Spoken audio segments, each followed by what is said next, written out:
Fala pessoal, Papo de Salão no ar e hoje a gente está com essa simpatia aqui, a Gabi Aviaras. Vamos falar um pouquinho sobre a Gabi, sobre a sua história de vida, sobre a sua carreira e sobre a sua profissão. Mas antes, vem comigo, não esqueçam de se inscrever no canal, curtir, compartilhar com seus amigos e ativar o sininho, fazer esse canal decolar.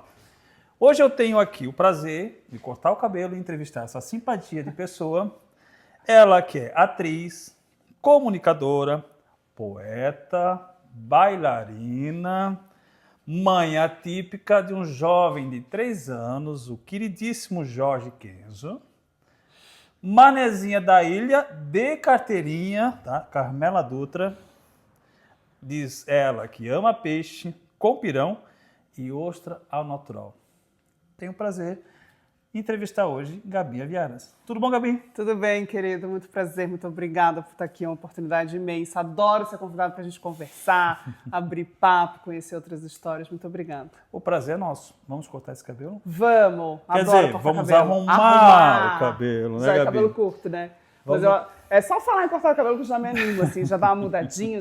A gente, mulher, adora, né? Aquele balançadinho, já dá uma mudada.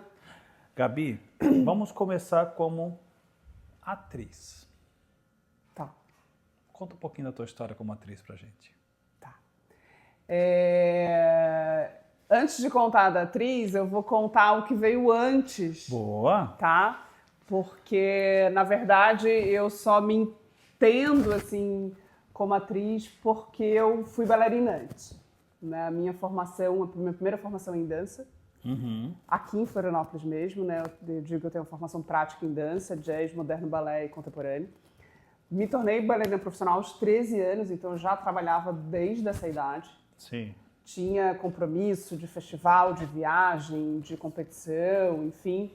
Fazia 8 horas de ensaio por dia, ou seja, já trabalhava.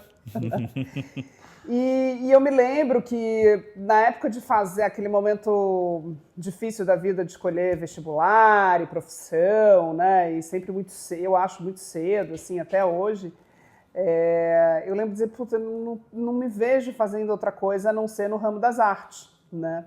E não tinha faculdade de dança em Florianópolis, só tinha em Curitiba. E eu disse, cara, eu vou fazer artes cênicas. E na UDESC a gente tem artes cênicas, é uma das melhores faculdades de artes cênicas do Brasil. Sério? É a terceira faculdade de artes cênicas, melhor faculdade do Brasil. A gente tem a Unicamp, a UFBA e a gente tem a UDESC.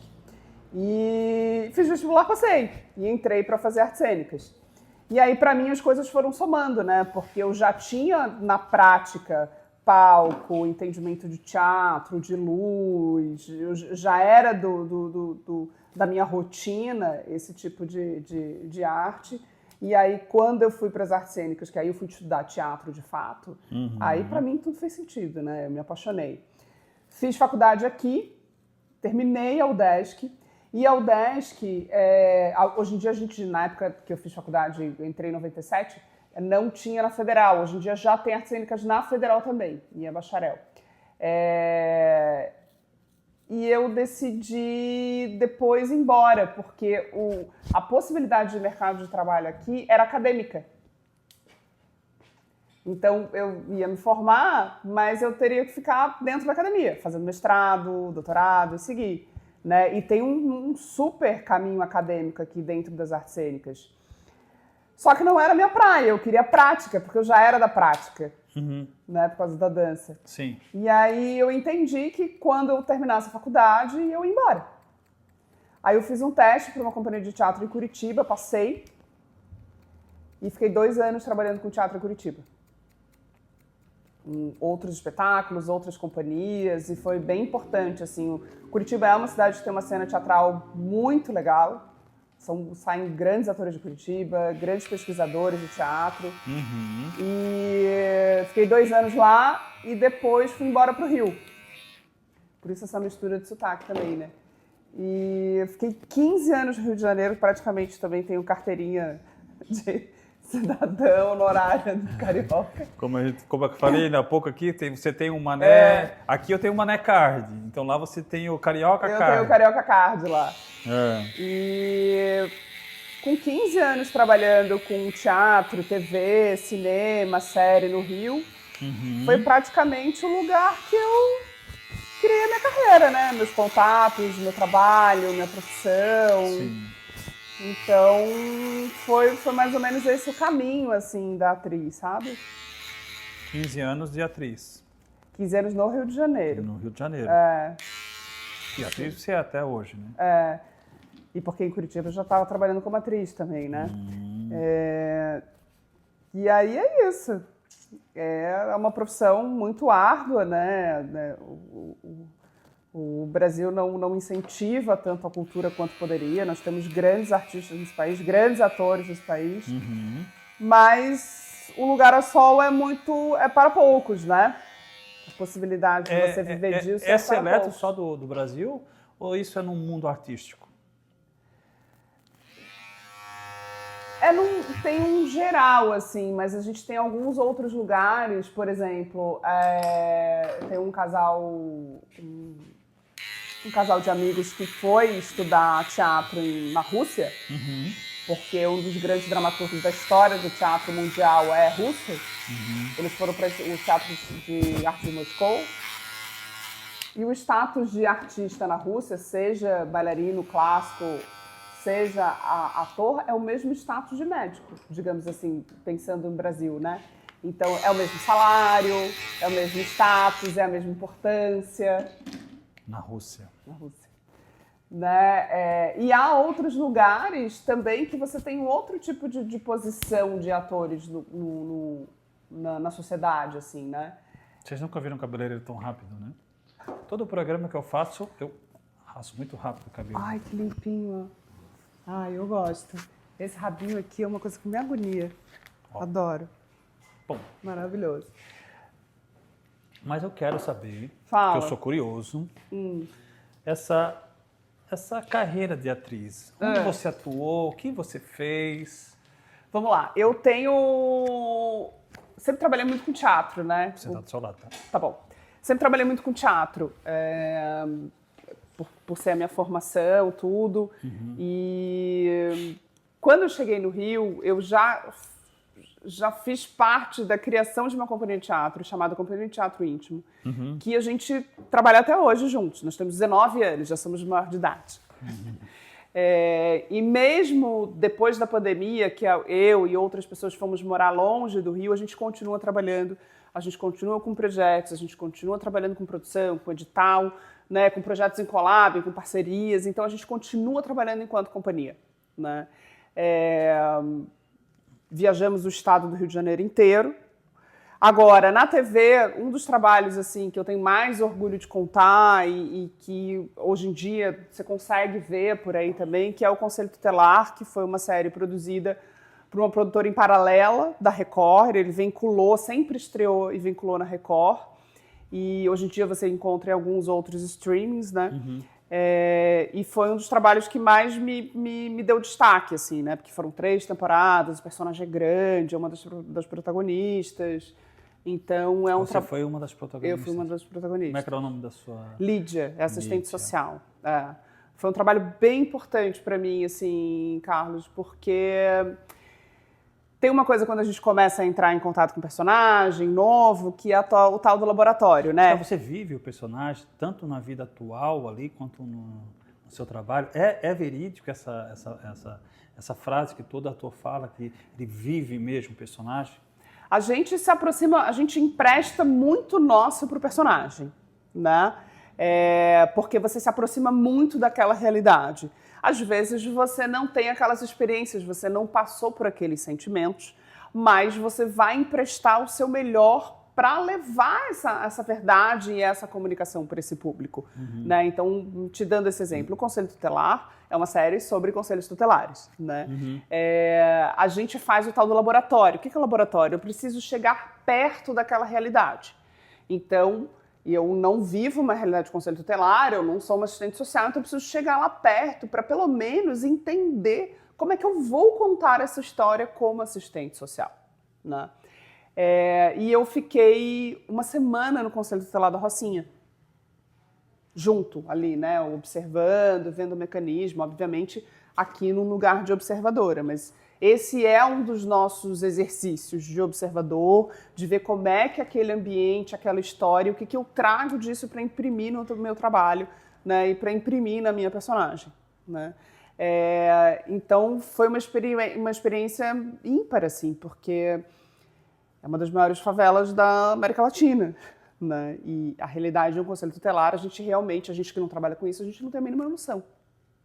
A gente não tem noção do nosso papel de cidadão. Então, por exemplo, a gente não sabe que com o nosso título de eleitor a gente pode votar no conselheiro tutelar da nossa região. Sério? Sério. Então, Sim. existe uma região, por exemplo, aqui do sul da ilha, né? E essa região do sul da ilha existe um conselho tutelar que é responsável pela região. Nós não sabemos por quê. Porque não é divulgado. É uma soma de coisas, né? Não é divulgado, a gente como brasileiro, a gente sabe muito pouco sobre os nossos deveres e direitos, né? Então, a gente fica um pouco meio patinando em algumas coisas. Às vezes, quando a gente tem uma necessidade como cidadão, você vai buscar uma informação e diz, imagina, eu nem sabia que eu podia fazer isso, ou que eu tinha esse direito, ou que eu tinha esse dever, né? Às vezes é só quando surge a nossa necessidade como cidadão e a gente se apropria disso. Então, eu acho que a gente não sabe disso porque também é pouco divulgado, mas também porque a gente, como cidadão, a gente sabe muito pouco, né? A gente se coloca muito pouco em exercício de cidadania nesse olhar do todo, né?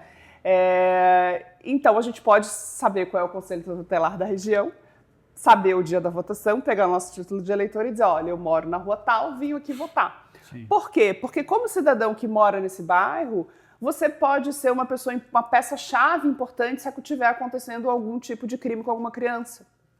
Você pode dizer, peraí, eu já sei que é um conselheiro, vou lá no conselheiro e dizer, me ajuda aqui, porque tem uma criança do lado da minha casa que é abusada, que é não sei o que. Você pode ser uma ferramenta de ajuda. E a gente não sabe disso, né? Então essas coisas foram me vindo à cabeça. Daí vem uma outra somatória, né? Essa questão de você fazer essa ação, né? Vem o medo da ação, vem né, a retaliação. Vem uma série de coisas. Né? E o que é legal? A série trouxe isso. Uhum. A série traz essas histórias. Essa realidade. Traz a realidade do vizinho que fica com medo de denunciar, traz a realidade de uma babá, de uma pessoa que ajuda em casa com medo de denunciar. Então, ela traz dentro da dramaturgia essas questões que também nos pega como cidadão. E esse é o papel, né, o que eu acredito, assim, esse é o papel de um bom trabalho, de uma boa contação de história. Eu também ajudo a trazer reflexão e informação. E eu lembro que todos os anos que a série, nesses 3 anos, era uma vez por ano, todas as vezes que a série estreou, tinha um burburinho, assim. Olha isso, que polêmico. A 3ª temporada foi só sobre pedofilia. E se fala, é um tabu, né? Então, o papel da arte, o papel da dramaturgia é trazer reflexão e informação. Então, por isso que eu digo que esse é um dos trabalhos que eu mergulhei muito de fazer. Porque ele realmente tinha um viés social, de cidadania, de informação, de reflexão. Interessante. E você, dentro do papel da Lídia, como é que você se sentiu vendo essa realidade que talvez você não conhecesse tanto? Sim. Tinha um processo, né? Eu me lembro de quando eu recebia o roteiro, eu chorava muito. Porque você lê histórias que você não imagina que o ser humano é capaz, né? Sim. E olha que todas as histórias do Conselho Tutelar são histórias verídicas, sim, são relatos de histórias verídicas. Sim. Mas os dramaturgos tinham que dar uma amenizada para poder ir para a televisão. Olha que cruel, ou seja, na realidade era muito pior. Né? Aquilo que você recebia já era algo... Já era limpo. De uma censura para não ir o pior para a televisão, para a dramaturgia, né? Então tinha algumas coisas que tinham que dar uma amenizada, porque não dava. Então eu tinha esse processo, eu recebi o roteiro... Pelo impacto, né, Galinha? O impacto, e é difícil mesmo de você acreditar que o ser humano é capaz dessas coisas, sabe? E a gente, ser humano, uma das coisas que a gente faz com habilidade é julgamento, né? Então, a gente olha e julga os outros, julga as pessoas, então tinha muito esse cuidado. Então, eu recebi o roteiro, primeiro eu chorava muito, que eram histórias muito impactantes, E aí, depois de passar esse processo, assim, aí eu ia para a parte técnica, né? E aí eu ia decupar texto, decupar roteiro, e aí ia fazer o meu trabalho mesmo, que aí tem todo um processo técnico para você entender. Porque uma coisa que eu acho muito legal de contar, assim, para quem não é do métier, assim, a gente não grava na sequência cronológica que você está vendo lá. Não. Então, a criança nasceu, viveu, nananana. São takes. Você grava tudo embaralhado. Ah, é? É. Que loucura. É uma loucura. Então você pode, de repente, no mesmo dia, gravar uma cena de morte, uma cena de amor, e elas estão todas trocadas de lugar. Ao mesmo tempo que você está emocionada com aquela cena de amor... Aí você muda, tem a próxima já é outra coisa. Mas ela já está num outro momento da história. Então já tem que sofrer aqui com a você cena de tem morte. que mudar, lembrar da emoção. E aí você tem que estar sempre tem que estar lembrando, e aí isso faz parte do estudo, né, que a gente chama de estudo de mesa. Você tem que lembrar de onde você saiu na cena anterior, que te trouxe até aqui, que emoção é aquela que veio de lá, para puxar a emoção que vai disparar essa conversa aqui nessa cena aqui. Porque a gente não grava na cronologia da história, porque a gente grava em função da logística da produção. Então, por exemplo, todas as cenas que acontecem na barbearia do Carlão é hoje à noite. Então, independente se na história ela é no início, no começo, no fim. Então, todas as cenas da barbearia do Carlão vão ser gravadas hoje à noite. Entendeu? A gente está a favor da logística da produção. Normalmente, o público imagina exatamente isso. Vocês gravam uma sequência da história. Qual é a minha obrigação de entregar a contação de história? É organizar esse fluxo da emoção para você vir junto comigo na contação do personagem. Então, eu tenho que ter bem construído isso, porque eu não gravo na sequência, mas a hora que você assiste, você tem que assistir como se fosse a sequência. Exatamente. Então, eu tô lá na minha casa, recebo uma informação, saio com essa informação na rua, pego o carro, do carro eu salto aqui, venho aqui brigar, daqui, não sei o quê. Você vai assistir essa sequência, mas eu vou gravar primeiro a briga do carro, depois... Entendeu? É uma legal, né? É bem legal. É um quebra-cabeça desgraçado. Por isso que a gente... É um trabalho árduo, porque é um trabalho de construção e leva muito tempo. E também é um preparo para você. Não é uma pessoa que chegou agora, eu vou atuar, então vou chegar ali agora, me dá um roteiro que eu vou... Não, você tem todo aquele preparo para chegar a ser uma boa atriz, para poder ter esse entendimento. Que boa pergunta. Eu brigo muito, assim, né? Porque eu digo que a minha profissão não tem critério. Algumas profissões têm critérios muito claros, né? Então, por exemplo, se você decide ser juiz, nitidamente tem uma etapa, né? Vou fazer a faculdade, vou fazer isso, vou fazer isso para ser juiz. Você não pode dizer assim, gente, acordei, vou ser juiz. Exato. Não pode, né? É médico. Você tem processo, você tem etapas para cumprir. Você não pode chegar e botar um crachá dizendo que sou médico, né? Na minha profissão, pode. Pode. Qualquer pessoa pode dizer assim, oi, tudo bem, eu sou ator. Abrir o canal aqui, começar a fazer cenas, começar a falar. Um monte de gente é ator e não estuda.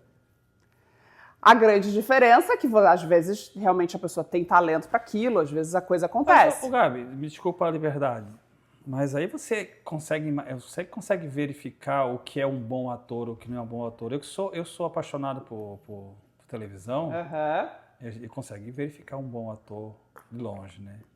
A boa atuação dele. Totalmente. Né? Totalmente. Você sabe que você acabou de pegar Vamos dar nomes, né? Mas vamos lá, pegou um cara que acabou de sair famoso aí no YouTube e resolvi colocar ele numa novela.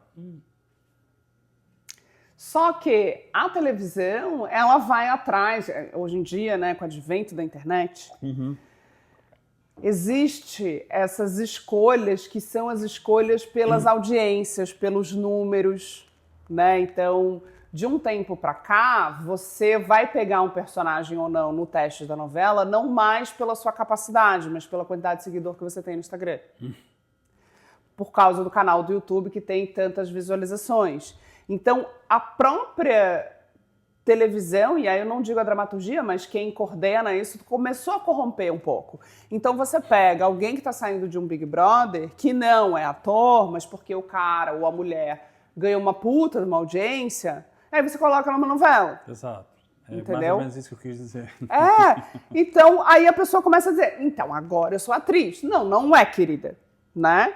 Para ser atriz, precisa estudar. Você vai ganhar uma chancela porque você está atriz nesse momento, mas você não é atriz, né? Então, as pessoas me perguntam, minha filha é ótima, minha filha é super assim, desenvolta, ela tem um baita talento, o que você indica? Estudar.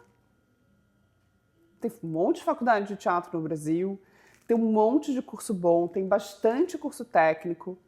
Estudar, igual a outra profissão. Porque a base que isso vai dar lá na frente, porque igual qualquer outro ofício, é lenha. Tem gente que passa a perna. É difícil ganhar dinheiro. É igual qualquer outra profissão. Tem que trabalhar muito. Só que quanto mais você tiver de bagagem, de estudo, de saber, também vai te preparando melhor para esse métier, entendeu? Tem o fator sorte? O momento certo, na hora certa, com a pessoa certa? Eu acho que isso tem tudo na vida, assim, né? Tudo na vida tem sorte, Sim. né? Eu acredito muito nesse lugar da sorte, mas eu não acho que é ele que tem que guiar a tua coragem, o teu acordar de manhã. Você não tem que acordar de manhã pensando que você está com um dia de sorte. Você tem que acordar e trabalhar. Sim. Acordar e fazer o dia acontecer. Acordar e se botar em processo de trabalho, né? No nosso ofício, é um ofício que você tem que estar sempre em movimento.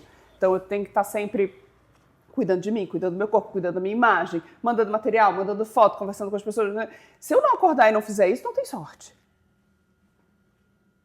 Se eu não acordar e mandar material, ir atrás dos trabalhos, me colocar em movimento, não tem sorte. Mas por que eu te perguntei da sorte?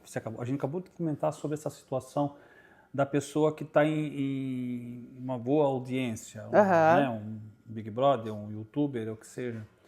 Ele chegou naquele momento e virou um cantor ou virou um ator, né? Ele chegou e teve uma certa sorte para se colocar naquele momento. Vamos dar um outro exemplo. O mundo masculino, jogador de futebol. Né? Como o Neymar falou uma vez, eu concordo com ele, como o Neymar, igual o Neymar, existem grandes jogadores ou melhores do que ele. Só que ele teve no momento certo, na hora certa, com a pessoa certa e levou ele para o lugar certo.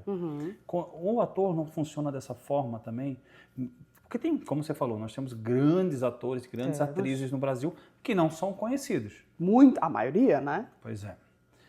Como temos grandes atores e grandes atrizes que são muito conhecidos. Né? Exatamente. Que realmente, grandes atores e grandes atrizes. Né? E aí, se eu começar a falar aqui, acho que não vai parar. E esses que não são conhecidos ainda faltam um pouco, mesmo que fazem todo esse procedimento que você fala, que tem que fazer. Né? Cuidar do corpo, cuidar da imagem, cuidar do trabalho, levantar, acordar, olhar para o céu, bora, levanta, vamos sair da cama, que aqui não é nosso lugar de ficar. Mesmo assim, ainda falta um pouco de sorte. Eu não acho que é falta de sorte. Eu acho que tem a ver muito mais com a nossa cultura, tá? E aí cultura no sentido amplo da coisa. Primeiro, nós como país, nós somos um país do celebritismo. Né? Então, as celebridades, elas são muito honradas.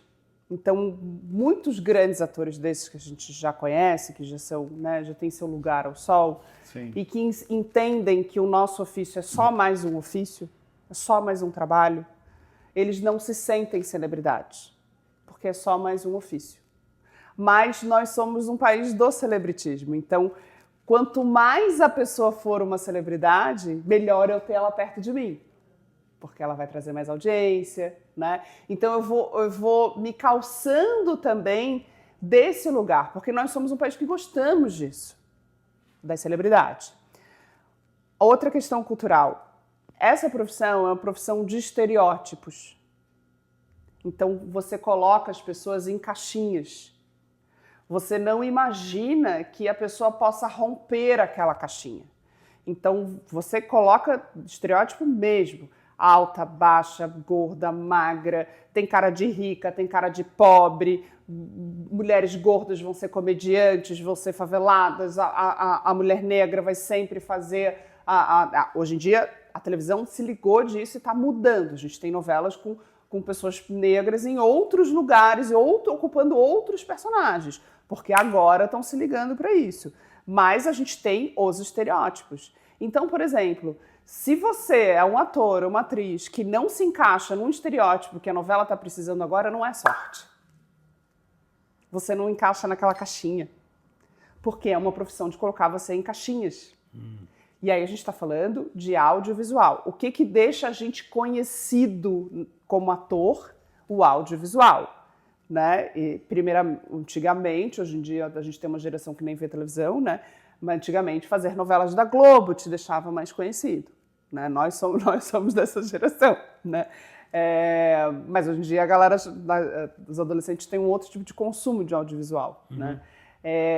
Mas o que te coloca nesse patamar é um pouco isso. Então, fez novela da Globo, ficou conhecido. Mas, por exemplo, São Paulo, que é uma cidade que é um dos melhores lugares de produção de teatro do Brasil, você tem grandes atores de teatro conhecidos na cidade que não são conhecidos da televisão, mas o público de São Paulo conhece. Né? Então... Mas o próprio Miguel Falabella já falava isso, né? Já comentava sobre isso, né? Que o teatro era a paixão da vida dele. O Miguel Falabella, o Tony Ramos, que era a paixão porque no teatro tinha muita gente. No teatro você pode tudo. Né? Você pode botar um chapéu, você pode botar uma peruca, você pode botar um personagem isso, personagem aquilo. Você não precisa encaixar nessas caixas. Mas a televisão, o audiovisual, te encaixa nessas caixas. E aí não tem a ver com a sorte. Aí tem a ver com a tua cara. Por exemplo, porque eu já estou te olhando dessa forma aqui. Agora, se eu fosse um diretor, eu já diria, não, a Gabi, ela vai fazer um papel de rica. Então, é isso. Não é isso? Né? Se eu olhasse hoje pro Bernardo, eu diria que ele ia fazer um papel de menino mau. É exatamente a caixa que coloca a gente. É a caixa que coloca vocês. Né? Você vai fazer o papel de advogado bom moço, sabe? Tapando a tatuagem. Tapando a tatuagem. Porque a tatuagem não está dentro da caixa do advogado bom moço, entendeu? Mas hoje pode, então já pode usar tatuagem. Mais ou menos, porque é dentro de uma caixa. Tá vendo como é difícil? É dentro de uma caixa. Então já iam criar a questão com a sua tatuagem, dizer, poxa, mas... Você falando da Globo, você me lembrou da Regina Casé. Eu não lembro da Regina Casé fazendo um papel de rica. Tantos outros, né? Eu lembro da Regina Casé sempre fazendo um papel de pessoa mais pobre. Né? Ao contrário. Agora a Regina Duarte. Regina Duarte sempre... Não, ela fez rica e pobre, a Regina Duarte. Né? Mas aí a Vavilma não. A Vavilma sempre fez papel de rica. Tá vendo? Se você parar pra pensar, se você olhar um ator, você vai, puta, vão encaixar ele nesse lugar. E é muito difícil você tirar esse desse lugar. Tem uma grande amiga minha, uma atriz maravilhosa, conhecida, loira, linda, de olho verde. E aí, sempre encaixada nesse lugar, né? E as loiras de olho claro são sempre as princesas, né? As boas moças, as boas para casar, né? Também são encaixadas nesse lugar. E aí, trabalhando muito, eles, cara, cansei desse lugar, quero fazer uma vilã. Porque a gente, como ator, a gente quer experimentar outras coisas. Né? A gente não quer ficar só na nossa caixinha do estereótipo. Sim. Mas, cara, eu quero fazer uma vilã, meu Deus, eu quero experimentar essa emoção, esse sentimento, quero mostrar a minha vilã. E aí, era amigo de um dramaturgo, o dramaturgo disse, olha, eu tenho uma vilã. Aí ela disse, eu quero fazer, pelo amor de Deus, deixa eu fazer, não vejo hora de fazer uma vilã. Ele disse, tá bom, vamos ver. Daqui a pouco sai, a escalação não era ela. Aí ligou pra ela, amigo, né? Por que você não colocou de vilã? Ele disse, não dá, você é loura, cabelão, não tem como, você não tem cara de vilã. A Sorra, a vilã, fez uma excelente vilã. Renata Carlos, ela desligou o telefone, ela foi no salão da esquina. Pintou o cabelo ela tosou o cabelo e pintou o cabelo de preto. Bateu na porta dele e disse, quem não é a sua vilã? Cara, levou a vilã, né? Arrumou uma ótima vilã. Só que, olha que louco, cara, por que você não conseguiu... Como é que ele não conseguiu olhar pra ela? Porque fazer a vilã não teve com a cor do cabelo. Não. Né? Por isso que eu dei o exemplo na Renata Sorra. E cor do cabelo é fácil de trocar. Exatamente. Vamos combinar. Sim. Né? Você sabe disso melhor do que a gente aqui. Sim. Mas o cara não olhava pra ela. Por quê? Porque, coitada, ela tava tão encaixada no papel da princesa, na caixa da Barbie.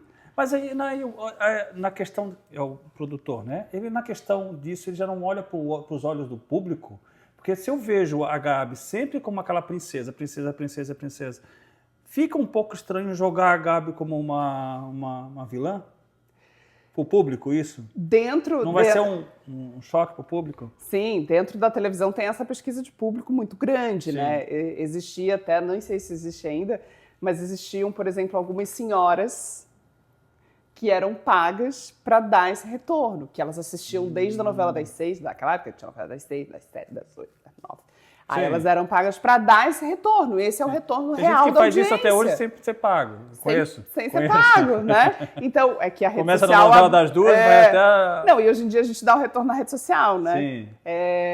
Sim. Naquela época não tinha. Então, tem a ver com isso também, né? De você investir tanto naquela imagem, você, tipo, já consegui construir aqui a princesa, agora eu vou desconstruir a princesa, né? E tem gente que mistura o ator, o personagem, é uma loucura, assim, né? Eu me lembro, na própria época da Lídia, de receber muita mensagem inbox de pessoas pedindo ajuda de um conselho tutelar, achando que eu era assistente social. Então isso já é outra pergunta que remete. Porque o ator, ele vive aquele personagem, certo? Sim. E muitas vezes o próprio ator se sente dentro do personagem. Mas o público não vê o ator, ele vê o personagem. E muitas vezes, como tem a rede social, lasca em cima do personagem. Como que vocês lidam com essa situação? Né? Vamos lá, a Gabi fez um personagem, a Lídia, vamos supor, é a conselheira tutelar. Ela fazia coisas muito erradas ali dentro do conselho tutelar. Provavelmente recebia uma enxurrada de críticas dentro da rede social. Como que a Gabi ia lidar com aquele personagem da Lídia? No meu caso, assim, eu tive 2 retornos da audiência. Na época o Instagram não era tão forte, eu me lembro que o Twitter era muito forte de comentar novela, comentar a série. Então, a hora que a coisa estava no ar, o Twitter ficava bombando, assim, né? Era meio que assistindo ao vivo e comentando.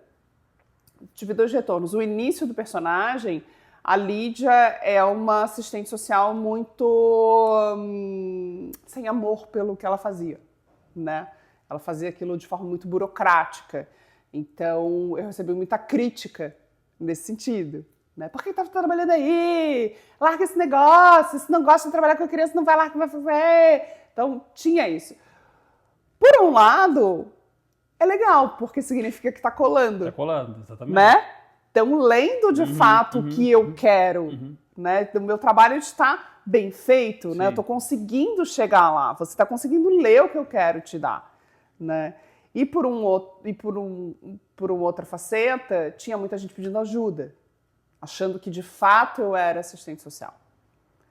Então, para mim, eu disse, ok, né? Tá chegando o que eu quero. Não é aquela coisa assim, fulano não tá me convencendo que é bandido, sabe? Que a gente diz assim, eu sempre brinco com fumante, né? Quem não fuma e quer fumar em cena, o fumante diz, esse cara não fuma, não sabe nem segurar um cigarro, né? Porque é de mentira. O ator realmente não fuma e não faz uma investigação física para fumar e parecer de fato que é um fumante. Porque o fumante nato sabe o trejeito do gestual do cigarro. Né? Esse também já começamos a fugir, mas era uma pergunta que eu sempre quis fazer para um ator.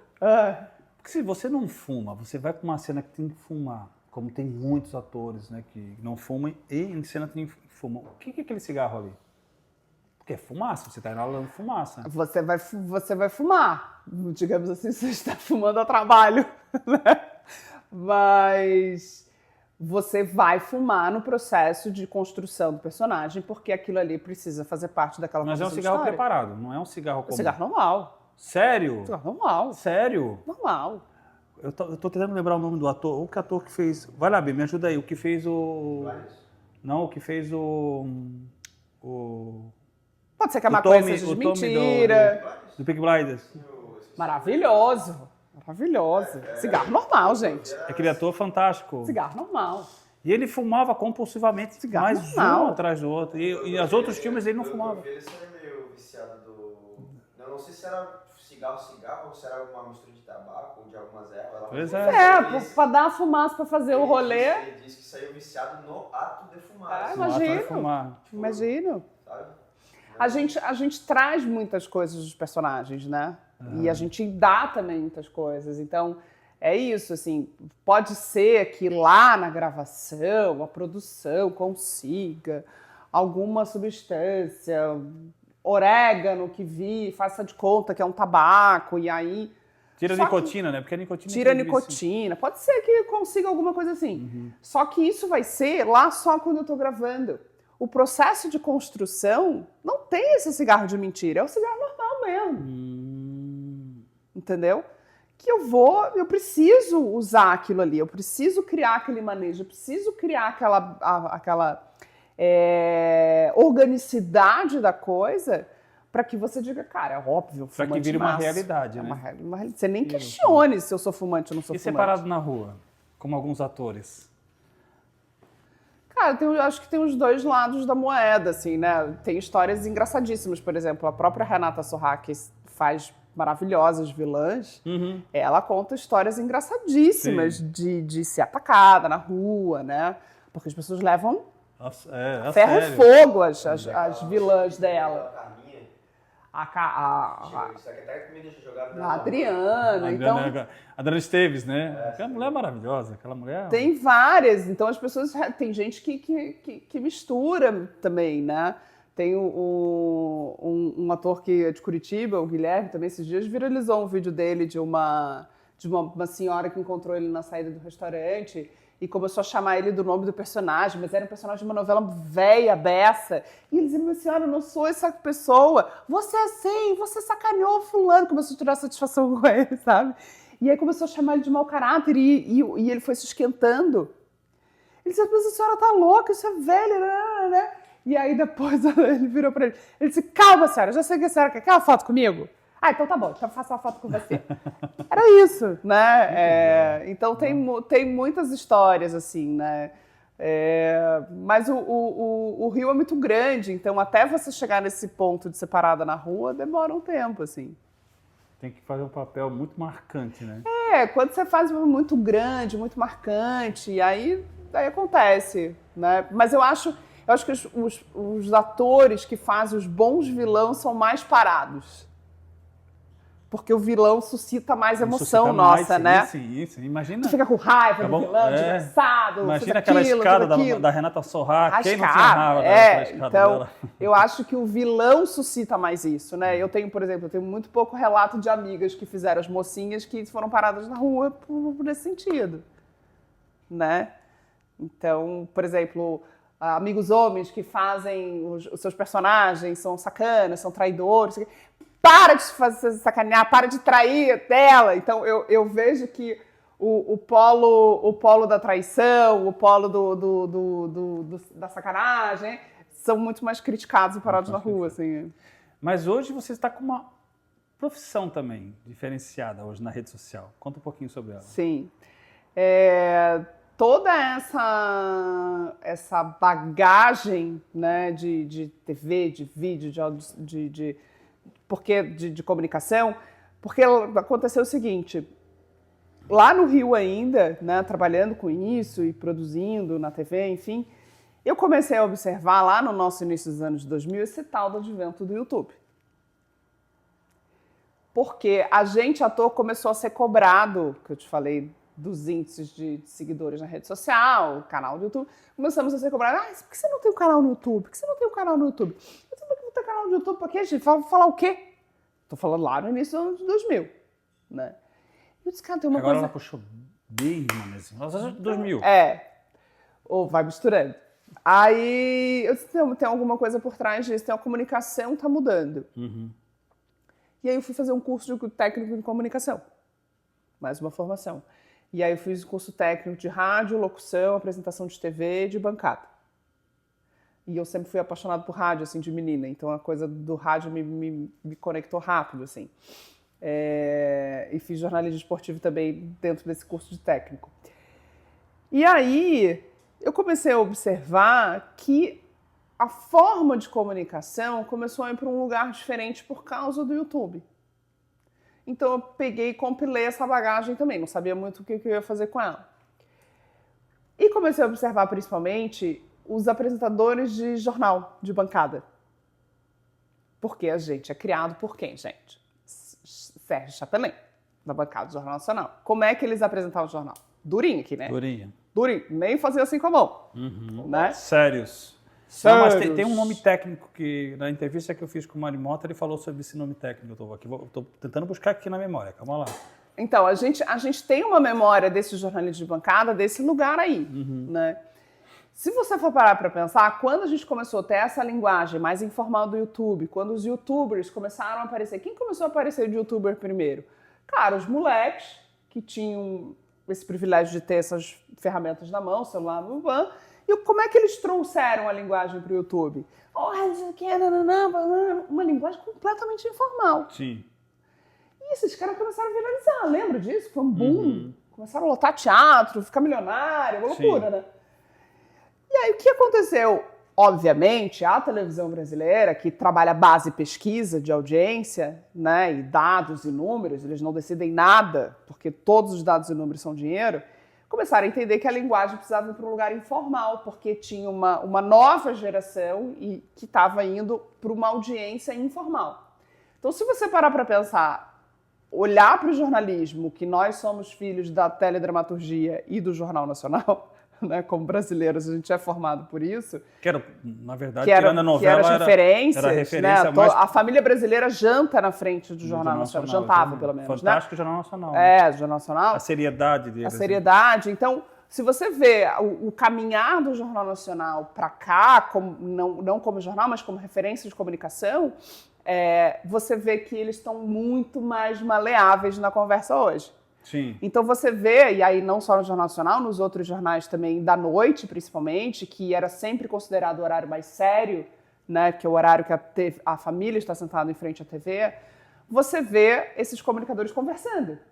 Opinando, inclusive. Eles viram para o outro. Então, não é? Nós demos essa notícia ontem. Pois é, pessoal, a gente deu essa notícia ontem. Nananana. Aí aparece a moça do tempo. Ah, pois é, engraçado. Poxa, não parou de chover. Você vê que começou a vir um diálogo. Sim. Você percebe a isso? Sandra Nerberg, se eu não me engano... Ela faz isso há mais já tempo. Já faz mais tempo, né? A Sandra Nerberg já era mais assim. Mas porque a Sandra também sempre foi colocada em horários mais leves. Né? Então você tem um horário da manhã que tem um público específico, esse público que está acordando aí pegando a primeira notícia, né? Que é esse adulto que está correndo para a vida. Você tem esses horários no meio da manhã e meio-dia que são mais leves, porque você tem crianças provavelmente também sentadas nessa mesa, ouvindo, jovens, e você tem um jornal um pouco mais sério no final da noite. Né? Então, eles têm dimensões de comunicação diferentes também. Então, essas pessoas também, o jornalista também está dentro de caixinha, também são encaixados por conta das suas dinâmicas e personalidades dentro. Você falou do Sérgio Chapelain, que com certeza tem o Cid Moreira, que foi o... Cid Moreira, Sérgio Chapelain. Então, nós somos, na nossa memória de comunicação, de seriedade jornalística é essa. Se você para pensar nessa contação de história, você vê que os caras mudam. Que hoje a gente tem um jornalismo tentando chegar nesse lugar do, pois é, mais suave e mais conversado. E mais opinador. E mais opinador. Por quê? Porque a gente começou a ver essa mudança por conta do acesso às redes sociais que apareceram. Então, nós hoje estamos aqui porque temos a possibilidade de ter o nosso próprio veículo de comunicação, que é um canal no YouTube. Antigamente não tinha. Aí já vamos lá. Tem uma pergunta muito boa para você, no meu entendimento. Você está vivendo essas duas fases, né? Você vive a fase da televisão e a fase da rede. Você acredita que a rede está superando a mídia televisiva? Não acho que vai superar, principalmente no Brasil. Como eu te falei, acho que a gente é filho muito da televisão brasileira. Né? A gente é filho da dramaturgia da televisão brasileira. A gente vai ao cinema e fica, ai meu Deus, como se a gente estivesse na sala de casa comentando o filme no cinema. A gente vem dessa... Eu não acho que vai superar. Mas você vê, por exemplo, a dramaturgia, a telenovela, a série, né, usando, obviamente, a Rede Globo como referência, pegando a dramaturgia e botando no streaming. Então você tem Globoplay, né? Ela entendeu que a gente não para mais no horário que ela quer para assistir aquilo, mas eu preciso ter a minha autonomia, o meu acesso aqui. Então eu acho que é um casamento das coisas, né? E as tecnologias se entremeando. Então, nessa época, o Twitter fez muito esse papel. Então você assistia uma coisa tweetando. E alguns programas, o MasterChef fez isso, trazia os twitters ali instantâneos e automáticos, porque isso gerava mais audiência. Então, eles se interconectam, né? Tem alguns programas que ainda fazem isso. Manda o @, comenta na rede social. Então, elas estão alinhadas, digamos assim. Né? Na verdade, tem que se alinhar, né? Porque senão ele, tem que se alinhar. Senão ele vai Não ser tem sendo como. ultrapassado, né? Não tem como, assim. E aí, voltando lá para a pergunta anterior que você me fez, o que aconteceu? A pandemia que mudou a história do mundo, né? Obviamente, a forma com que me impactou foi que eu estava morando em São Paulo, voltei para Florianópolis, engravidei e decidi ficar aqui, né? Eu e meu marido decidimos ter o Jorge aqui e ficamos aqui. Por conta de qualidade de vida, de rede de apoio, minha família inteira daqui, a pandemia demorou, né? A gente achou que eu vim para cá em 2020, logo 4 meses depois do início da pandemia, e a gente achou que aquele negócio ia passar logo, né? E não passou. Então, fui ficando por aqui, tive o Jorge e decidimos ficar aqui por um tempo. Quando decidi ficar aqui por um tempo, ficou meio um grilo, assim, né? Cri, cri, cri, cri, porque eu não tenho TV aqui para trabalhar. A gente tem TV, mas é uma televisão filiada, voltada a um jornalismo, que ela não tem muito espaço para criar as coisas dela. Sim, ela segue uma programação nacional, enfim, né? São poucos espaços de trabalho aqui, dentro da minha área, mesmo na comunicação, locução, apresentação de jornal. Eu disse, cara, eu vou ter que me reinventar. O que eu vou fazer da minha vida? Porque o objetivo inicial não era voltar nem para Rio nem para São Paulo, né? Com uma criança pequena, eu queria muito começar esse momento de vida aqui. Eu fiquei pensando, tipo, o que eu faço, gente? Como é que eu pego essa bagagem? Porque como eu comecei a trabalhar com 13 anos, eu tô com 45, cara, são 30 anos de profissão. Desde lá, quando eu comecei a subir no palco com 13 anos até agora. Eu digo, o que eu faço com essa bagagem inteira? E aí, fui estudando, fui fazendo alguns processos, algumas mentorias, fui olhando para um novo tipo de negócio que surgiu agora, que é o infonegócio.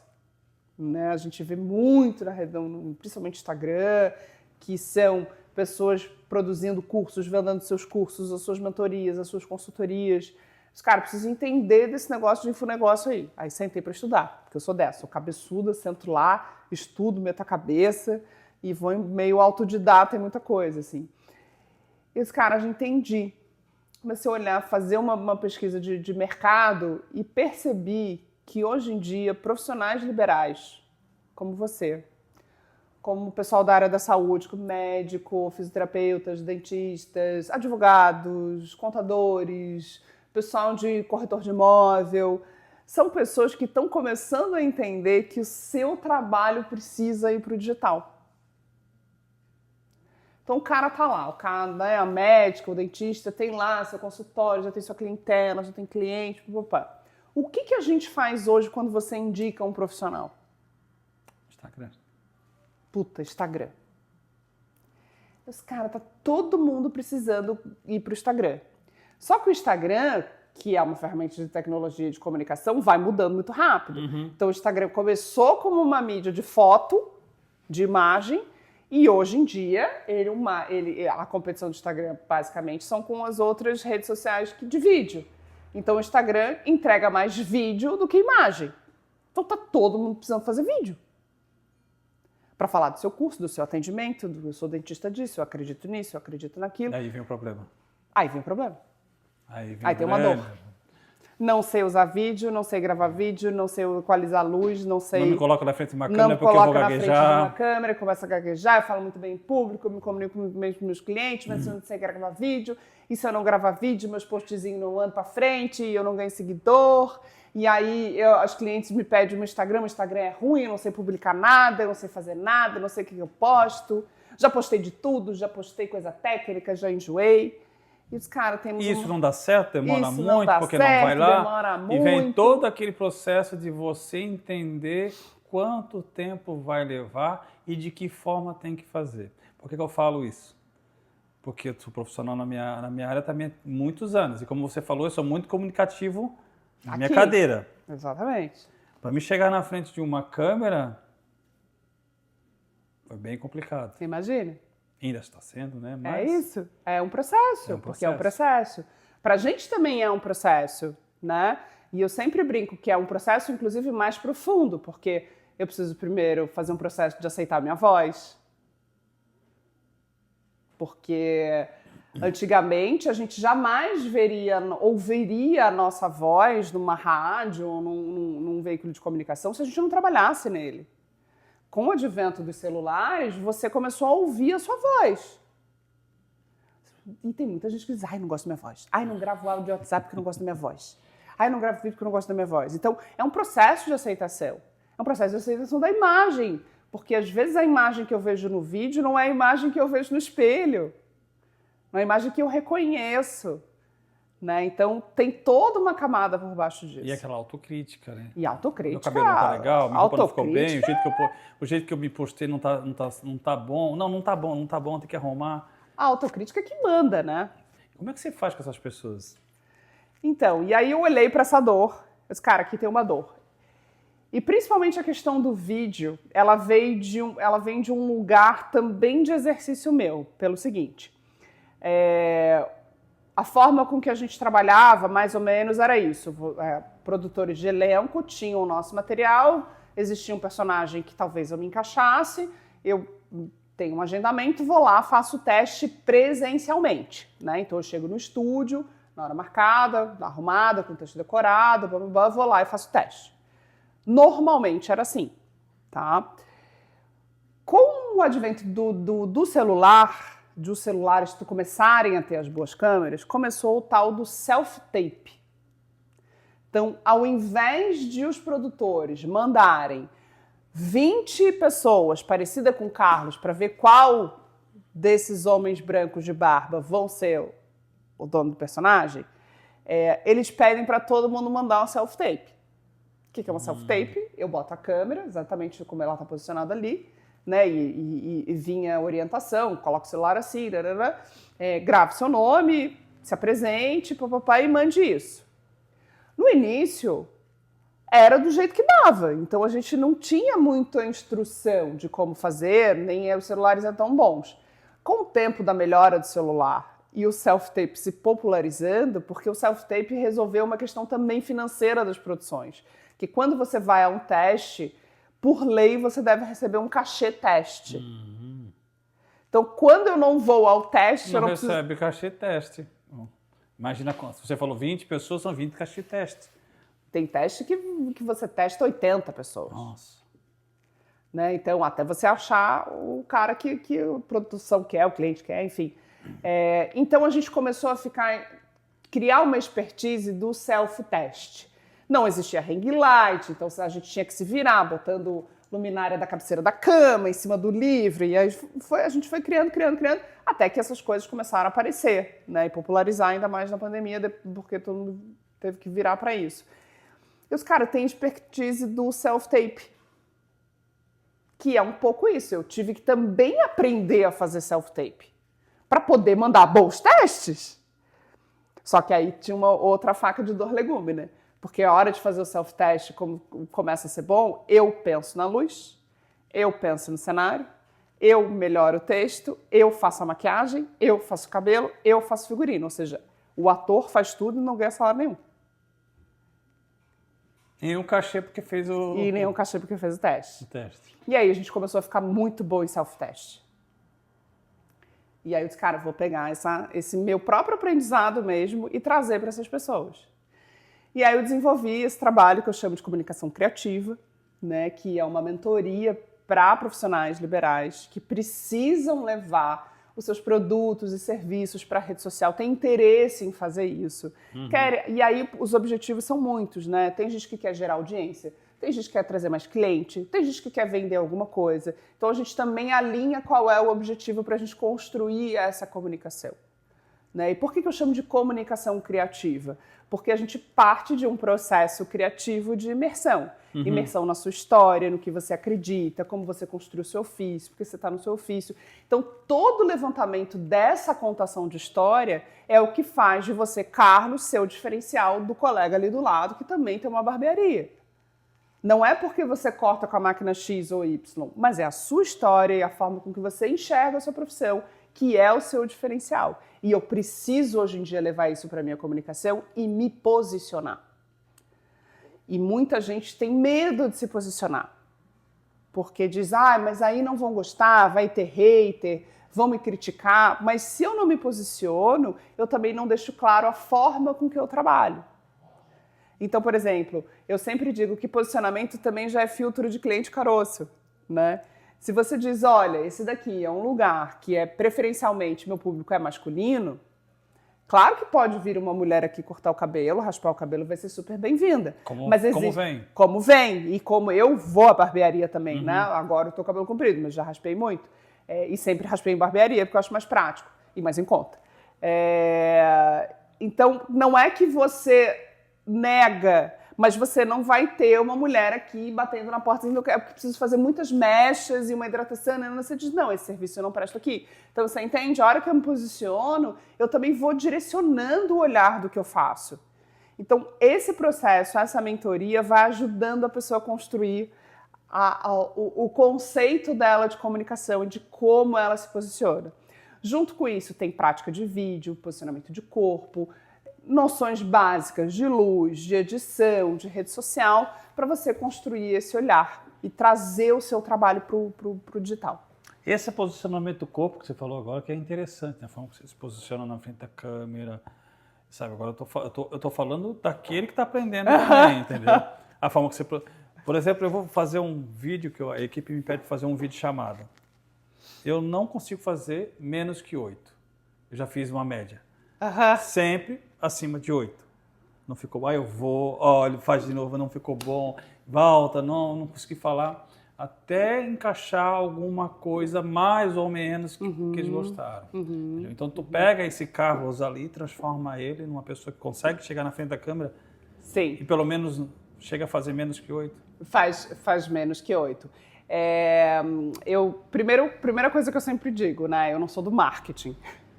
Porque, às vezes, como o meu trabalho toca na coisa da comunicação do Instagram, às vezes a pessoa pode achar que é um trabalho de marketing. Não é. É uma comunicação num outro lugar. A gente vai lá na base da história do seu trabalho e achar a sua essência. Então, como eu sempre tive que pesquisar personagem, então você não precisa construir um personagem, mas você já é um personagem no digital. E eu respeito o que você traz. Eu respeito o que você traz de gestual, eu respeito a sua forma de falar e a gente vai lapidando coisas. Né? Eu sempre brinco, é um personagem no digital, mas é um personagem muito próximo da minha contação de história. Porque ele precisa ser orgânico. O que conecta a verdade? E olha como isso é importante. É a verdade que conecta. Então, o que eu faço? Eu também ajudo nessa mentoria você desconstruir um monte de crença que você tem. Por exemplo, a gente acha que o fato de ligar uma câmera, eu preciso travar, porque eu estou falando uma coisa importante, eu estou aqui dando um recado, eu estou aqui falando do meu produto, do meu serviço, e aí eu travo. Isso é justamente o contrário. Esquece todas as palavras. Isso é justamente o lugar de conversar, de trazer um convite, de trazer o meu gestual. Vários clientes me perguntam, Gabi, mas eu falo muito com a mão. Eu disse, fala e vai continuar falando. Ai, mas não sei quem disse que não pode falar muito com a mão. Mas se a sua mão fala, você tem uma comunicação também com as mãos. Vai ser horrível ver um vídeo dessa pessoa assim, ó. Pode falar com as mãos? Então. Pode. Se você tem esse gestual, pode. Essa é a sua essência, a sua forma de comunicar. Já me cortaram uma vez. Fala muito com a mão. Claro que cortam. Óbvio que falam. Então, óbvio como eu falei, olha como é importante. Vem muitos palpites, né? Você está andando muito na frente, você tá indo muito para o lado, está falando muito, está mexendo muito com a mão, gesticulando muito. Aí você vai pro vídeo, faz um vídeo, aí começa a falar e vai pro natural e puta, não falei demais com a mão. Aí volta pro vídeo, diminui um pouco a fala com a mão, mas começa a dar uns passos para frente. Puta, vou ter que fazer de novo porque eu andei um passo para frente. Aí, dentro de tudo isso, vem o esquecimento da fala. Aí você gagueja 1, 2, 3, 4... Ah, não, volta tudo de novo. Vai. Exatamente. E aí, o que acontece? Você diz, não serve para isso, vou desistir de fazer. Ah, não quero fazer mais. Hoje não dá mais tempo. Eu não vou fazer mais vídeo. Vou mandar fazer umas artes gráficas aí no pessoal do marketing que eu conheço. E você desiste. Quando você desiste, você deixa de colocar sua voz no mundo. Você deixa de ajudar outras pessoas, de potencializar o trabalho de outras pessoas. Porque às vezes o que você tem a dizer transforma a vida do outro. É a pergunta que eu sempre provoco aos meus clientes. Para eu ser transformada por você, eu marco um horário, venho aqui e coloco minha cabeça aqui, né, no seu caso, para você fazer o seu trabalho. Lá no digital, como é que você transforma a vida do outro? Porque você só vai conectar e manter uma audiência se você transformar a vida de alguém lá. Se você botar... Se fizer sentido. Se fizer sentido. Se você botar coisa ali que não transforma, que não faz sentido, que não conecta, que não ressona, eu posso ver uma vez, 2 vezes, porque vim aqui, segui o Instagram da barbearia, depois eu esqueço. E o Instagram, a hora que eu paro de interagir, o Instagram já não me entrega mais. E eu já nem mais me lembro que eu sigo a barbearia do Carlos. Então, a grande sacada é, se eu quero continuar conectando lá, o que eu transformo lá? Para a pessoa sentir falta de ver meu conteúdo. Para a pessoa vir semanalmente me procurar se por acaso o Instagram não entregar para ela. Se ela diz, eu preciso te mandar esse conteúdo. Não cheguei aqui te dando uma indicação? Né? É isso, cara. O trabalho do cara transforma. Chega aqui e diz, cara, pelo amor de Deus, assiste isso. Por que eu estou fazendo isso? Porque o trabalho do cara transforma. É só por causa disso. Então, se eu não olho para o meu trabalho com esse novo olhar e vou tirando as regras, as crenças, as coisas que me disseram que eu tenho que fazer... Porque imagina, você não tem prática de vídeo, você não é ator, você não é formado para isso.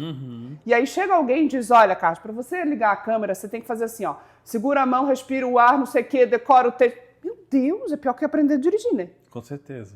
Que aprender a dirigir dá um desespero também. Tu diz, meu Deus, vou dar conta de tudo isso. Que é muito fácil e prazeroso para você que já está muito acostumada com isso, entrar na frente de uma câmera, essa forma comunicativa que você tem, que é muito fácil, entrar ali e falar muito bem. Mas que também fez parte de uma construção. Exatamente. Você veio, como você falou, você começou com 13 anos. É. Né? Nós, pobres mortais, estamos começando agora. Exato. E entrarmos de frente naquela caixa ali... Exato, é difícil, cara. É bem difícil. É bem difícil. E aí entra isso. Não tem técnica, não tem experiência, não trabalha com isso, não é o seu ofício, né? E ainda vem um monte de regra, então começa. Não respira, não mexe a mão, não faz isso. Nananana. Aí você liga o vídeo, você diz, meu Deus, não sei nem mais o que falar. Travei. Exatamente. Porque eu estou tão preocupado com a minha mão, com a minha forma de andar, com a minha postura, que eu esqueci o que eu vou falar. E vamos lá, a gente fazendo o gancho aqui com o que a gente está conversando. Vamos voltar lá na história que eu te falei do início do YouTube. O que fez os garotos viralizarem? A forma simples de falarem. Exatamente. O jeito que é, a essência, o papo. Quer vir aqui, B? Vem aqui, vem. Eu só vou dar um exemplo. O caso do pode vir vídeo. aqui. Que esse menino conhece muito sobre a rede. Eu tenho um canal Dark, não tinha, né? Que agora eu apareço no meu canal. Mas eu tinha tanta dificuldade para falar, exatamente porque eu estava tentando ser formal. E quando eu comecei a fazer do meu jeito, eu comecei a errar muito menos e ter que gravar muito menos. E isso aí começou a sair mais ao natural, sabe? E as pessoas se identificam, da geração dele, se identificam mais com ele pela forma dele falar. Claro. Que no nosso tempo nós chamávamos de tribo, né? Uhum. Hoje não é tribo, né? Hoje é... E eu notei que todos os vídeos que eu apareço falando do meu jeito, minha conversão é muito maior. Eu tenho muito mais visualização, muito mais interação. Eu sou uma pessoa que eu tenho uma adicção bem ruim. Eu acho que gaguejo demais. Eu falo no vídeo, pô, pessoal, desculpa que minha dicção é ruim. Daí lá nos comentários, pô, não, minha dicção também é ruim, não sei o quê. A pessoa se identifica com os teus próprios erros. Então é bom mostrar esse tipo de coisa aí. Quanto mais a gente também... eu sempre digo, assim, para os meus clientes, né? O erro faz parte. Então, sei lá, você tá lá falando, gravando o vídeo, e você diz, deixa eu tomar aqui, pegar o copo, louco, a caneca. Faz parte. Mas tem um limite pro erro? Tem um limite pro erro quando você perde a linha de raciocínio, parou de comunicar, né? Mas quando eu tô aqui na fluência da fala, né, e eu troco uma palavra, não tem problema nenhum dizer, gente, tô louca. Troquei copo, caneca, não é copo. Mas vamos lá, vamos voltar. Mas que antes não era tão permitido não essa era tão troca. Permitido. Só que para essa audiência que eu vou conquistando, a vulnerabilidade conecta. Ele é como eu, ele também erra, ele também gagueja. Ele também fala coisa errada. Eu acho ele tão legal. Ele é bem gente, assim como a gente. Gente, tem uma coluna, não sei se ainda tem, mas existe uma coluna na revista Cara chamada Eles São Como Nós. O que era isso? A pessoa saindo de legging da academia. A foto era essa. Eles são como nós. Fulana sai de legging da academia. Sim, ainda bem que ela tá de legging, não tá pelada. Né? Vai parar a avenida. Exatamente, né? Exatamente. Então é isso, é chegar próximo de mim. Né? Tem comunicadores da rede social que criam tanto essa conexão que parece que as pessoas são íntimas, né? Você diz, parece que eu te conheço. Porque é isso, você gera essa conexão, você gera essa proximidade. Agora, qual é o objetivo do meu trabalho? Um dos objetivos, primeiro, é te dar autonomia. Você saber fazer com o que você tem, com o seu celular, um ring light. Hoje em dia, ring light é super acessível, a gente consegue comprar em qualquer lugar. É aprender a fazer aquela luz básica do ring light, gravar o seu vídeo falando do seu produto, do seu serviço, do seu atendimento, o levantamento desses conteúdos, o jeito que você fala, o jeito que você conecta. Quando você vai tirando essas amarras, você vai gravando menos que 8. E outra coisa, a vida é prática. Sobre prática, né? Cortar cabelo hoje deve ser muito mais fácil do que quando você começou. Para mim, sim. Né? Porque é prática. Prática. Né? Você já olha o cabelo, já pega, já sabe o que fazer, já sabe... Antigamente, lá já no sabe início... o tempo que a pessoa não levou para cortar o cabelo, né? Exato. Antigamente, no início disso, a jornada era outra, né? Então, a prática também me leva a essa excelência, né? Então, começar a gravar vídeo vai ser sempre mais difícil, é o que eu sempre digo. Precisa praticar. O segundo mês já tá melhor. O terceiro mês já tá bem mais legal. Depois de um ano, tu já olhou lá pro teu Instagram e disse, como eu melhorei, gente. Olha que legal. Eu era muito mais dura. Por quê? Porque eu também vou entendendo que a prática vai me levando para esse lugar de mais conforto. E outra coisa, a hora que eu começo a ter esse retorno, vai fazendo sentido. A hora que vai fazendo sentido, vai me dando gosto de gravar. E aí as pessoas parecem, estão gostando do que eu estou fazendo, faz sentido, estão me retornando, estão escrevendo nos comentários, né? Tem boa visualização. No meu caso, eu acabo escutando do meu convívio, né? As pessoas comentando sobre o canal, como tá legal, como as apresentações estão indo boas. Como você falou, e isso acaba deixando a gente confortável em relação a isso. A forma que você vai se postar para conversar. Se eu for olhar lá no início do canal, que não faz tanto tempo, mas era uma forma de se postar, hoje já é uma forma diferente. Né? A comunicação mudou bastante, né? Os assuntos... Você já está menos nervoso, imagino, bem né? menos nervoso. A primeiro dia de ligar a câmera e gravar, imagino que tenha sido um outro tipo de fala, outro tipo de corpo. Isso tudo vai também imprimindo no nosso corpo, né? Então, essa postura na câmera, o jeito que eu me posiciono, o jeito que eu falo, a forma com que eu sento... Né? Tudo isso a gente vai trabalhando. Então, eu também dividi essa mentoria num processo criativo de entendimento de como é a sua comunicação e uma parte mais técnica para a gente falar de vídeo, de luz, de câmera, né? Desses lugares para te dar autonomia e otimizar a sua produção de conteúdo. Porque eu também estou falando de profissionais que têm agendas de trabalho, têm famílias, têm filhos. Então, eu não acredito que a gente tem que parar a vida para produzir conteúdo. Eu acho o contrário. Eu acho que o Instagram tem que trabalhar para a gente mais do que a gente trabalha para o Instagram, por exemplo, tá? Sei que a gente está no YouTube, mas é esse raciocínio. Então, eu preciso pensar numa otimização dessa produção de conteúdo. Então, eu preciso olhar para esse calendário, olhar para essa gestão desse conteúdo. Primeiro, quem tem perfil profissional não é perfil de blog pessoal.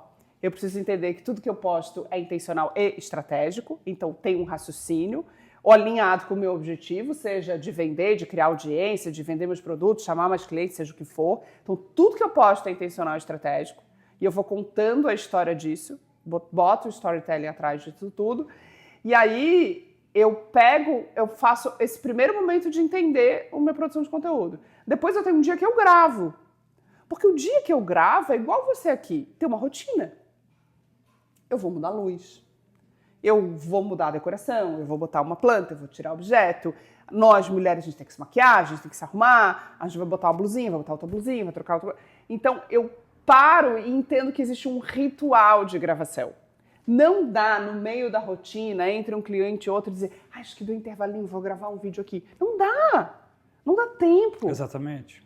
Porque tu errou a primeira vez, gaguejou a segunda vez, você diz, agora já não dá mais, porque o cliente já está entrando, já não grava mais nada, já não posta, pronto, o conteúdo já não vai. E você não vai fazer o cliente sentar ali e esperar você fazer uma gravação. Imagina. Até porque você não vai ficar confortável para isso. Exato. E aí eu começo a levantar também essa questão, que para tentar mudar esse ponto de vista, que é, muita gente diz, que saco, eu tenho que produzir conteúdo, que saco, eu tenho que levar meu trabalho para o digital. Não, não é que saco.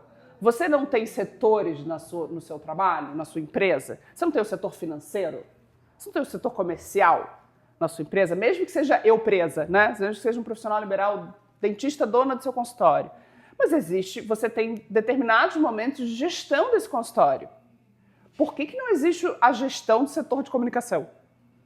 O setor de comunicação da sua empresa, por enquanto, é esse aqui. O da sua é Instagram e YouTube. Você está dedicando esse horário para o planejamento, para a organização, para a produção desse conteúdo. Então, tira desse lugar de, que saco, tem que produzir conteúdo, senão não dá. Não, não é isso. É a comunicação da sua empresa. É entender que o flyer já não faz tanto sentido. Antes a gente ficava preocupado. Flyer, banner, outdoor, site. Aquela tirinha no jornalzinho para falar sobre... Tira no jornal. Isso, pouquíssimas mesmo, pessoas vão dar atenção para isso. A pessoa vai dar atenção para o celular, no Instagram. Tá, vamos botar alto aí. Vamos botar baixo. 80% das pessoas hoje vivem na rede social. Sim. Se você não se comunicar na rede social, você não vai ser conhecido. Sim. Não adianta tu ser o melhor se ninguém te ver. Exatamente. E vocês lembram de uma época, pouquíssimo tempo atrás, que todo mundo tinha que ter site? Tem que ter site. Aí lá ia nós. Achar alguém, hospedagem, achar alguém para construir o site, achar alguém para fazer arte visual, para fazer a logo, para fazer o site. Gastar uma fortuna, a pessoa não entregava o site. Você ficava naquela, nossa. Né? O Instagram, e aí usando... Mas também depois que estava pronto, você era no meu site. Olha no site. Olhando para a ferramenta feed, tá? Do Instagram. A ferramenta feed está virando um portfólio. Então, você olhar para a ferramenta feed e entender que ali, naquele portfólio, precisa ter a minha contação de história, que é o que eu faço, o que eu vendo, o que eu acredito, a minha forma de pensar no trabalho, né? Ele virou o site. Quando a gente indica alguém, segue aqui, vai lá nesse dermatologista, vai lá nesse dentista, vai lá nesse barbeiro, você apresenta o site. O cara abre o primeiro feed. Porque ele não te segue, ele não tá recebendo você na timeline. Ele vai olhar seu feed e vai dizer, que legal, cara. Gostei desse corte aqui. Maneiro, o cara faz essa barba aqui. Eu tava louco pra fazer alguém que achasse pra fazer essa barba. Tá no portfólio, não é mais o site, é o feed. Se eu não olho pro meu feed e entendo que ele é a camada de comunicação do meu trabalho, eu tô lá com preguiça de fazer, cara, eu tô jogando a área de comunicação da minha empresa fora. Não tá tendo comunicação, né? Não está tendo comunicação, né? Que é o que você falou, as ferramentas antigas, a gente não usa mais. Não. Você abriu uma barbearia no bairro antigamente, você tinha que fazer o flyer, sair na redondeza, entregar, carro de som, jornalzinho do outdoor, bairro, jornal do bairro, né? Fazer parcerias, vai no supermercado, ganha um corte, sei lá, a gente fazia um monte de coisa para poder chegar ao trabalho, principalmente o comércio, né?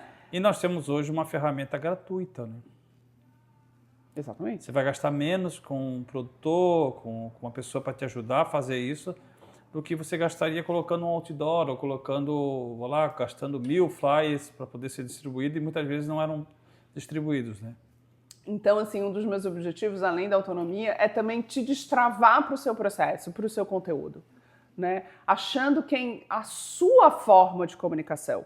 A sua forma de comunicação no mundo onde a autenticidade é o peso e a medida, é muito mais interessante a autenticidade de quem você é do que, de fato, seguir uma regra de um marketing, seguir uma regra de uma oratória. Não mexe muita mão, vira para a esquerda, vira para a direita, dá esse lado, dá esse lado. Não! Você não se mexe assim. Não? Não é de verdade. Então tá, ainda bem que você está sendo gravado. Ai, que legal. As pessoas que me... Ah, que legal. Tem que ser de verdade. Bem natural. Solta. Solta. Você vai mexer com a mão, mexe com a mão. É muito legal. Se vocês entrarem lá no meu Instagram, vocês vão ver, porque eu sempre ponho a transformação, igual vocês põem a transformação de cabelo, eu ponho lá dos meus clientes também. É muito legal, porque você vê que ela começa os primeiros vídeos aqui, ó. Oi, pessoal, tudo bem? Sei lá, essa mão tá sempre uma mão que Tentando não esconder sabe aonde colocar, porque disseram que eu não posso mexer a mão, né? Aí quando você vai pro vídeo depois do trabalho, você vê ela contando, você vê ela trazendo a mão, você vê ela... Cara, quando você faz isso, vem o que a gente diz pro vídeo, né? Vem tudo pra câmera. O que é vem tudo? Vem o brilho do meu olho, vem a vontade de comunicar, né? Vem o improviso do que eu tô falando, vem a verdade do que eu tô falando. A hora que vem isso, você comunicou, você conectou. E as expressões, né, Gabi? As expressões da pessoa natural, acho que chama mais atenção, prega mais aquela pessoa a te olhar e te ver naturalmente do que aquela pessoa que está aqui séria, comentando, falando. E tem gente, assim, que é da personalidade, da forma de comunicação, que é um pouco mais engraçada, que tem um pouco mais de leveza. Só que alguém disse para ela que ela tem que ser muito séria. Que ela tem que ter uma autoridade para falar. Ele tá lá gravando vídeo toda dura.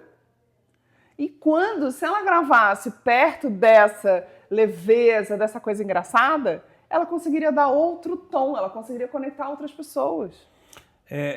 Eu toquei no nome de uma pessoa aqui que eu tive o prazer imenso de entrevistar, que eu sou fã dele há muitos anos, que é o Mário Mota, que você conhece bem. Um querido, um beijo para ti, Mário Mota, mais uma vez obrigado. Que ele justamente faz isso. Ele é muito leve na comunicação, caricático, ele ri ao tempo, ele conversa, ele mexe a mão. E eu fiquei observando ele aqui, conversando com ele, vendo a forma dele se comunicar. Como ele se comunica bem. Como ele prende a atenção das pessoas. Isso você via até no próprio jornal, né? Ele fazendo isso, mais solto, não aquele sério. Exato. Né?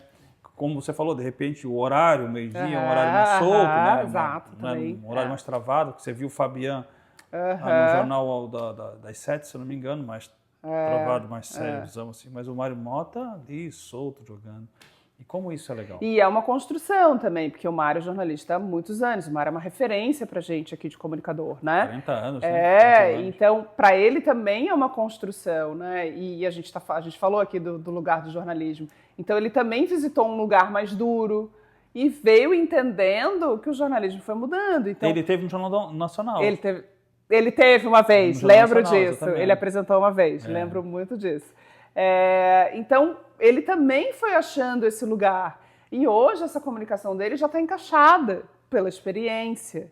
Ele já sabe o tamanho da voz dele, ele já sabe o que ele alcança, a docilidade, a conexão do olhar, né? Então ele sabe desses pontos, porque é uma construção. Uma construção longa, né? Então por isso que eu sempre digo, assim, a gente precisa começar. Para construir algo precisa começar. Então precisa romper essa barreira.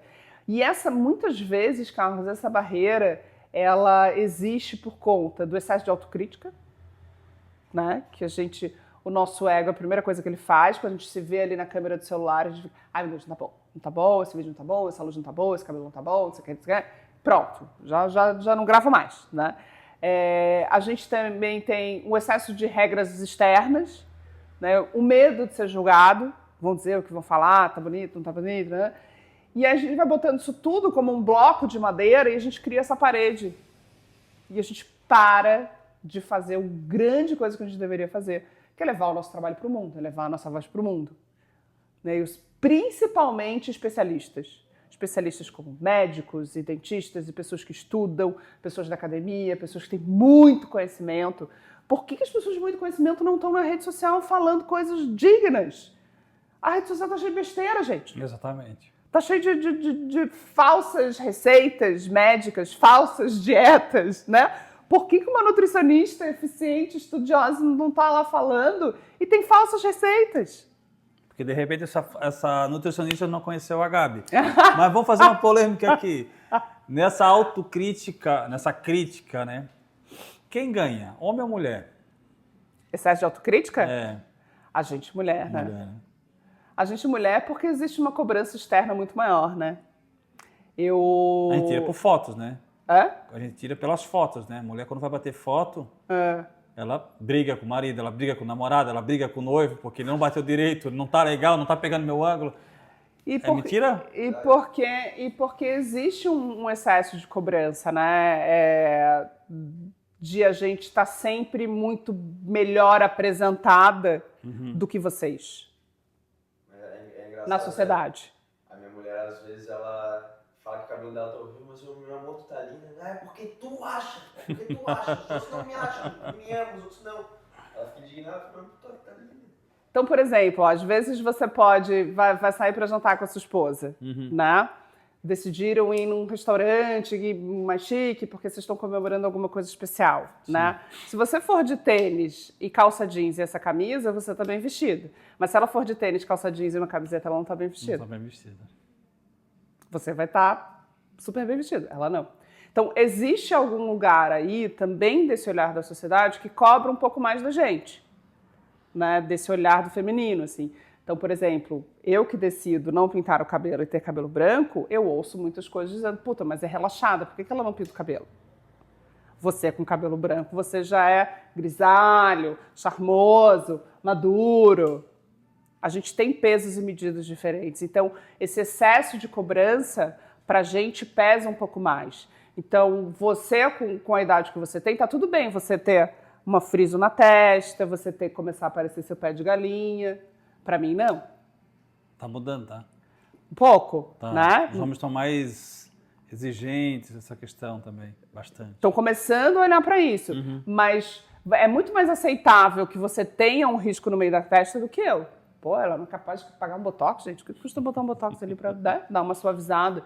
Você entende? Então, a gente tem um peso e medidas diferentes, com um olhar de cobrança da sociedade, né? Eu, como mulher, preciso envelhecer enxuta, sarada, fazendo lipo, né, com 80 anos, mas com tudo em cima. Vocês com 80 anos podem estar tudo desbagaçado. A sociedade pesa as coisas diferentes. Claro que tem homens que pensam diferente, tem mulheres que pensam diferente, né? Mas eu tô falando num geralzão. Um geralzão, né? Sim, concordo, mas também acho que está mudando bastante. Acho que os homens estão muito críticos também hoje. Consigos?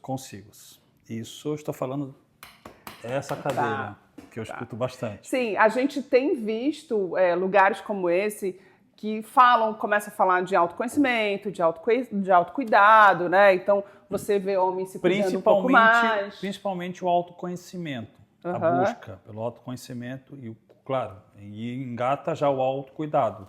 O homem, ele busca muito isso aí, tá? E é engraçado que essa parte que encaixa com o seu trabalho, o homem também está buscando. Muito isso aí, essa comunicação, essa forma de se comunicar com o público. Buscar essa comunicação. Que isso, na minha profissão, é interessantíssima. Eu preciso dessa comunicação.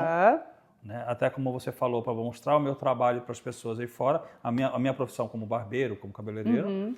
Né? E as outras profissões também que eu tenho acompanhado, né? Que a gente conversa muito em relação a isso. Professor personal de academia, advogado, né? Hoje nós vemos nas redes sociais juízes. Tem um juiz, eu estou aqui tentando lembrar o nome dele, que é muito caricato. Ele é muito querido dentro da rede social, porque a forma simples dele falar, ele é do norte, acho que é de Fortaleza. A forma dele falar, ele virou um fenômeno na rede social, a forma simples dele conversar com as pessoas que ele trabalha. Então, o homem está buscando muito isso. Está mudando um pouco, né? Sim, eu entendo o que você está falando. Eu sou filha de um pai que super se cuida, sempre vi meu pai se cuidar, assim. Isso, para mim, no universo masculino não é muito novidade, né? Meu pai é um cara que sempre se cuidou muito, sempre fez barba e barbeiro, sempre muito arrumado, muito cheiroso. Mas o que eu estou tentando trazer é um pouco de um olhar geral da sociedade, né? Então... Sim. Num olhar geral, existe essa cobrança. Então, a gente, mulher, parece que a gente está sempre devendo, né? Então, por exemplo, se eu saio com a unha mal feita, eu já fico com vergonha, porque alguém vai dizer, meu Deus, ela não teve...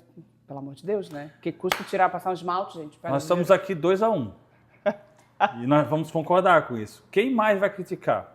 Você vai olhar aquele... por exemplo, eu olho por causa do trabalho com estética há muitos anos, né? Mas eu não vou criticar a mulher por isso. Mas quem vai altamente criticar a mulher por isso? É uma outra mulher. Sim, porque também a gente vive nessa sociedade onde colocam a gente sempre num lugar de competição. Então eu preciso estar sempre melhor que a outra, mais bonita que a outra, mais arrumada que a outra, né? Que é uma construção de uma cultura, principalmente da cultura do que a gente assiste. O que a gente tem, o que a gente assiste desde criança? Desenho animado. O que a gente tem em desenho animado? As personagens femininas competindo. Então parece que eu sempre tenho que estar melhor do que a outra. Então, esse olhar de parece que eu me arrumo, né? A gente ouve muitos homens falarem, a mulher não se arruma para um homem, se arruma para outra mulher, né?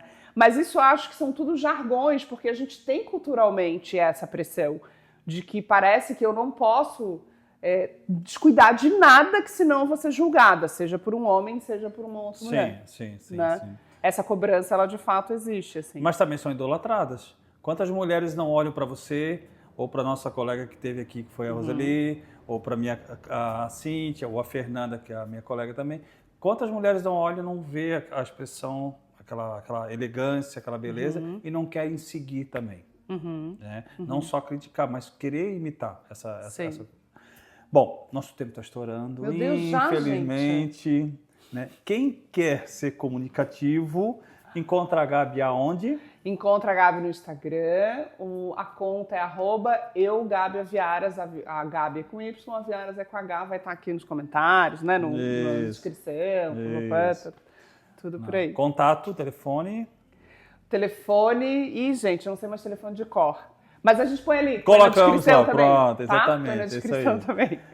Eu sempre peço para o meu entrevistado deixar uma mensagem para o nosso público. Não seria diferente com você.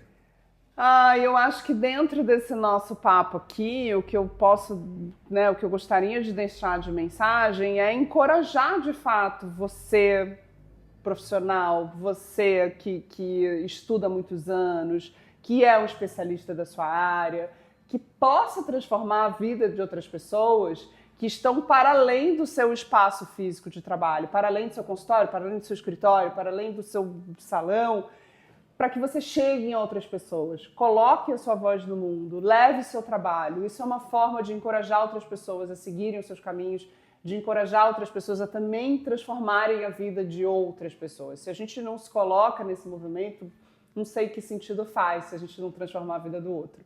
Né? Então esse é o meu convite, né, para que você se encoraje. Vai aos poucos, vai no seu tempo, vai achando a sua essência, a sua forma criativa de enxergar o mundo e enxergar o seu trabalho. Muito bem. Pessoal, eu estou aqui com essa simpatia, essa mulher linda e simpática, que é a Gabi Viaras, como falando um pouco sobre esse assunto da comunicação. Eu quero te agradecer, tá? Obrigada, pela sua querido, presença aqui no Papo de Salão. Agradecer a vocês e não esqueçam, Papo de Salão _ Floripa lá no Instagram, Papo de Salão ao nosso canal no YouTube. Curtam, compartilhem, toquem o sininho, falem com seus amigos, vamos fazer essas informações que a Gabi nos trouxe aqui hoje, passar para outras pessoas, né? Vamos trazer mais gente para o nosso canal, ok, pessoal? Vamos fazer crescer. Eu vou lá entrar no Instagram deles para ver se tá bom. Tchau, pessoal. Obrigado, hein? Até mais. Tchau.